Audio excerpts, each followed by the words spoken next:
আসসালামু আলাইকুম আমার প্রিয় ভাই বোনেরা। অনেকে কিয়ামতের কথা শুনেছেন, অনেকের কাছেই শুনেছেন কিয়ামতের দিন এই পৃথিবী ছিন্ন বিচ্ছিন্ন হয়ে যাবে, পৃথিবী ধ্বংস হয়ে যাবে, মানুষকে পুনরায় জীবিত করা হবে।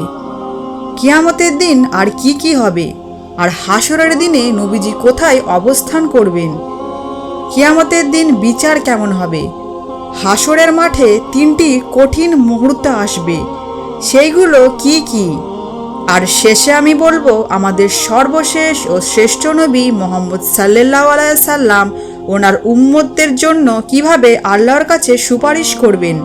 এই বিষয়গুলি আজ আমি আলোচনা করব, তাই আপনাদের অনুরোধ করছি না টেনে সম্পূর্ণ ভিডিওটি মনোযোগ দিয়ে দেখুন। মহাবিশ্বের আয়ু একদিন ফুরিয়ে যাবে, নবমণ্ডল ভূমণ্ডলের সব কিছু ধ্বংস হয়ে যাবে।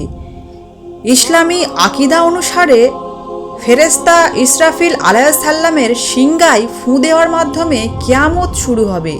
মানুষের অবাধ্যতা যখন চরমে পৌঁছাবে, আল্লাহর নাম নেওয়ার মতো পৃথিবীতে একটি লোকও থাকবে না, সেদিন আল্লাহ এই বিশ্বজগৎ এবং সব কিছু ধ্বংস করে দেবেন। বিশুদ্ধ বর্ণনা মতে ইসরাফিল আলাইহিস সালাম সিংগায় 2বার ফু দেবেন। সূরা জুমার 68। প্রথম ফুৎকারে আকাশ ফেটে যাবে, তালাকসমূহ খসে পড়বে, পাহাড় পর্বত ছিন্ন বিচ্ছিন্ন হয়ে তুলার মতো উড়তে থাকবে, সকল মানুষ ও জীবজন্তু মরে যাবে, আকাশ ও সমগ্র পৃথিবী ধ্বংস হয়ে যাবে।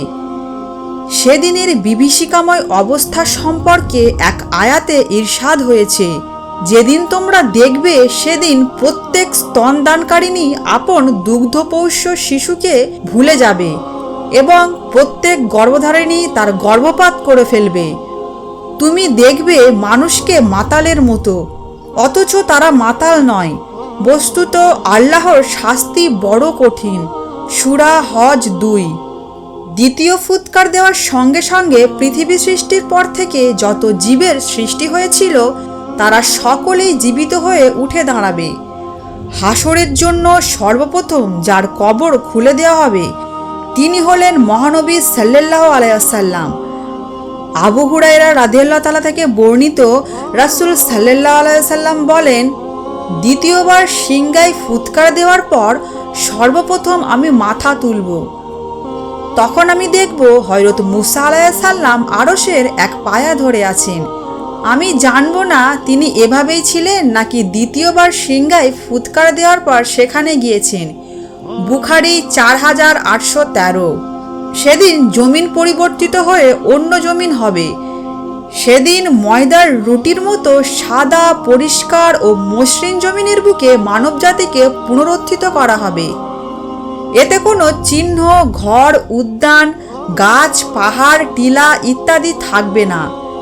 সেদিন সৃষ্টিকর্তার সামনে সব আওয়াজ স্তব্ধ হয়ে যাবে, চেহারাগুলো অবনত থাকবে এবং সব সৃষ্টি মহাপ্রতাপশালী আল্লাহর সামনে আত্মসমর্পণ করবে। তখন চলাচলকারীদের পায়ের মৃদু আওয়াজ ও হালকা শব্দ ছাড়া কিছুই শোনা যাবে না। মহান আল্লাহ বলেন, যেদিন এই পৃথিবী পরিবর্তিত হয়ে অন্য পৃথিবী হবে এবং আকাশও পরিবর্তিত হবে আর মানুষ উপস্থিত হবে আল্লাহর সামনে, যিনি এক পরাক্রমশালী। সূরা ইব্রাহিম 48। কিয়ামতের দিনটি প্রচণ্ড উত্তপ্ত থাকবে। মহানবী সাল্লাল্লাহু আলাইহি ওয়াসাল্লাম ইরশাদ করেছেন, বিচার দিবসে সূর্যকে মানুষের কাছে আনা হবে। তা হবে তাদের থেকে এক ফরসাক 3 মাইল দূরে। ব্যক্তির আমল অনুযায়ী ঘামের মধ্যে অবস্থান করবে।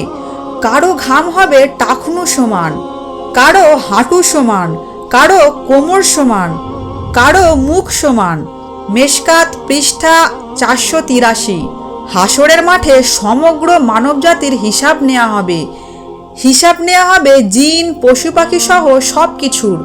এত সব কিছুর বিশাল হিসাব বিচার মাত্র একদিনে শেষ হয়ে যাবে, কিন্তু সেই একদিন হবে অনেক দীর্ঘ, দুনিয়ার 1000 বছরের সমান। সূরা হজ 47। অথবা কারো কারো ক্ষেত্রে দিনটা হবে 50,000 বছরের সমান। সূরা মারিজ 4। তবে মুমিনের জন্য দিনটি হবে একেবারে অল্প সময়ের। আবু সাইদ খুদারি রাদিয়াল্লাহু তাআলা আনহু বর্ণনা করেন, সাহাবায়ে কেরাম রাসূল সাল্লাল্লাহু আলাইহি সাল্লামকে এই দিনের দীর্ঘতা সম্পর্কে জিজ্ঞেস করলে তিনি বলেন, আমার প্রাণ যে সত্তার কুরায়ত তার শপথ করে বলছি, এই দিনটি মুমিনের জন্য একটি ফরজ নামাজ পড়ার সময়ের চেয়েও কম হবে। ইমাম বাহাকি ও ইমান হাকিম হযরত আবু হুরায়রা রাদিয়াল্লাহু তাআলা থেকে বর্ণনা করেছেন, মুমিনদের জন্য দিনটি হবে জোহর ও আসর নামাজের মধ্যবর্তী সময় পরিমাণ। তাফসিরে মাযহারি 10 থেকে 62। হাসরের ময়দানে একটু সুপারিশের জন্য সবাই একে অন্যের কাছে ঘুরবে। হাদিস শরীফে এসেছে, হাসরের ময়দানে মানুষ হযরত আদম আলাইহিস সালামের কাছে গিয়ে বলবে, আপনার সন্তানদের জন্য সুপারিশ করুন। তিনি তখন বলবেন, আমি এর যোগ্য নয়, তোমরা ইব্রাহিম আলাইহিস সালামের কাছে যাও, কারণ তিনি আল্লাহর বন্ধু। অতঃপর মানুষ ইব্রাহিম আলাইহিস সালামের কাছে আসবে। তিনি তখন বলবেন, আমি এর যোগ্য নয়, বরং তোমরা মুসা আলাইহিস সালামের কাছে যাও, কারণ তিনি কালিমাতুল্লাহ তথা আল্লাহর সঙ্গে কথা বলেছেন।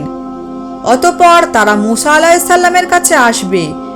তিনি বলবেন, আমি এর যোগ্য নয়, বরং তোমরা ঈসা আলাইহিস সালামের কাছে যাও, কারণ তিনি রুহুল্লাহ। অতঃপর মানুষ তার কাছে আসবে। তিনি তখন বলবেন, আমি এর যোগ্য নয়, বরং তোমরা মুহাম্মদ সাল্লাল্লাহু আলাইহি সাল্লামের কাছে যাও। অতঃপর মানুষ তার কাছে আসবে। তিনি তখন বলবেন, হ্যাঁ, আমি এর যোগ্য, আমি সুপারিশ করব। কুরতুবী 10ম খণ্ড 236 পৃষ্ঠা। হাসরের মাঠে 3টি কঠিন মুহূর্তে কেউ কাউকে স্মরণ করবে না। রাসূল সাল্লাল্লাহু আলাইহি সাল্লাম বলেন, হে আয়েশা, জেনে রাখো, 3টি জায়গা এমন হবে যেখানে কেউ কাউকে স্মরণ করবে না। 1 নাম্বার, মিজানের কাছে যতক্ষণ না সে জেনে নেবে তার আমলের পাল্লা ভারী রয়েছে নাকি হালকা। নাম্বার 2, আমলনামা পাওয়ার সময় যখন তাকে বলা হবে, আরে অমুক, এই নাও তোমার আমলনামা এবং তা পড়ে দেখো, যে পর্যন্ত না সে জেনে নেবে যে তাকে ডান হাতে দেওয়া হয়েছে নাকি পেছন থেকে বাম হাতে দেওয়ার দ্বারা ভয়ঙ্কর আযাব দেওয়া হবে। এবং নাম্বার 3, পুলসিরাত যখন তার লোকের ধন সম্পদকে বেরি বানানো হবে, জাহান্নামের উপরে স্থাপন করা হবে। আবু দাউদ 4755। হাসরের দিনের এমন কঠিন অবস্থায় নবীজি কোথায় অবস্থান করবেন? এর উত্তরে আনাস রাদিয়াল্লাহু তাআলা আনহু বর্ণিত হাদিসে দেখা যায়, তিনি বলেন, আমি নবী সাল্লাল্লাহু আলাইহি সাল্লামের কাছে কিয়ামতের দিন আমার জন্য সুপারিশের আবেদন জানালাম। নবী সাল্লাল্লাহু আলাইহি সাল্লাম বললেন, হ্যাঁ, আমি তোমার জন্য সুপারিশ করব। আমি বললাম, হে আল্লাহর রাসূল, আমি সেদিন আপনাকে কোথায় খুঁজব? নবীজি বললেন, প্রথমে পুলসিরাতের কাছে খুঁজবে।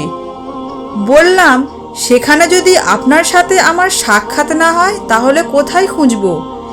তিনি বললেন, তাহলে আমাকে মিজানের কাছে খুঁজবে। আমি বললাম, সেখানেও যদি আপনাকে না পাই? নবীজি সাল্লাল্লাহু আলাইহি সাল্লাম বললেন, তাহলে হাউজে কাউসারের কাছে খুঁজবে, কারণ আমি সেদিন এই 3 স্থানের কোনো না কোনো স্থানে থাকবই। জামে তিরমিজি 2433, মুসনাদে আহমদ 12825। নবীজি প্রথম আল্লাহর কাছে মিনতি করে সুপারিশ করার অনুমতি আনবেন। নবীজি সাল্লাল্লাহু আলাইহি সাল্লাম বলেন, আমি তখন আল্লাহর আরশের নিচে এসে সেজদায় পড়ে কান্নাকাটি করতে থাকব, আল্লাহ যেন আমাকে সুপারিশ করার অনুমতি দেন। অতঃপর আল্লাহর তরফ থেকে বলা হবে, আপনি মাথা ওঠান, আপনার প্রার্থনা কবুল করা হবে। রাসূল সাল্লাল্লাহু আলাইহি সাল্লাম মাথা উঠাবেন এবং বলবেন, হে আমার রব, আপনি আমার উম্মতকে ক্ষমা করুন। আল্লাহ তাআলা বলবেন, হে আমার প্রিয় নবী, আমার নিরপরাধ বান্দাদের বেহেশতের ডান দিকের দরজা দিয়ে প্রবেশ করান, অন্য দরজা দিয়েও ইচ্ছা করলে প্রবেশ করাতে পারেন। বুখারী 4712। অতএব মহাবিচারের কঠিন দিনটির কথা স্মরণ করে মুসলিম উম্মাহর উচিত হবে আল্লাহ ও তার রাসূলের আদেশ নিষেধ মেনে চলা, নবীজির সুপারিশ লাভ করার জন্য সুন্নতের উপর জীবন পরিচালনা করা।